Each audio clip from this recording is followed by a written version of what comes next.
Welcome to Kanakoli creations. நான் pink colour paper எடுத்து இந்த கிரிம்பருக்குள்ளே விட்டுட்டு இந்த மாதிரி நம்ம சுற்றினோம்னா அது ஒரு அழகான டிசைன் கிடைக்கும். அந்த டிசைனில் நான் இப்போ அழகாக ஒரு ரோஜாப்பூ பண்ணி காமிக்க போகிறேன். அது சிம்பிளாக பண்ணலாம், நான் அது எப்படின்றது காமிக்கிறேன். இந்த மாதிரி சுற்றி எடுத்துட்டு நம்ம இந்த ஊசியில் அழகாக இப்படி சுற்றினாக்கா, இதெல்லாம் சின்ன விஷயங்கள் தான், குழந்தைங்களுக்கு அழகழகாக சொல்லித்தரலாம். குழந்தைங்க இந்த செல்லை அவாய்ட் பண்ணிவிட்டு இந்த மாதிரி போச்சுனாக்கா அதுங்களுக்கு ஒரு கைத்தொழிலும் தெரிஞ்ச மாதிரி இருக்கும்.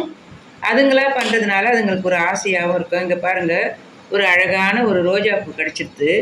இதில் நம்ம கம் தடவிட்டு இந்த மாதிரி ஒட்டிடலாம். இது சிம்பிளான ரோஜாப்பூ. இதை நம்ம அட்டையில் ஒட்டி டெக்கரேஷன் பண்ணிக்கலாம்.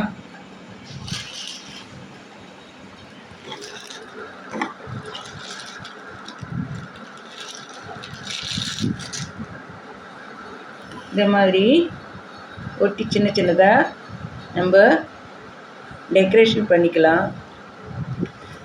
நான் இது மாதிரி 2-3 பண்ணி வச்சுருக்கேன். இது எப்படி இருக்குன்னு பாருங்கள். லைக் பண்ணுங்கள், ஷேர் பண்ணுங்கள், கமெண்ட் பண்ணுங்கள். தேங்க்ஸ் ஃபார் வாட்சிங்.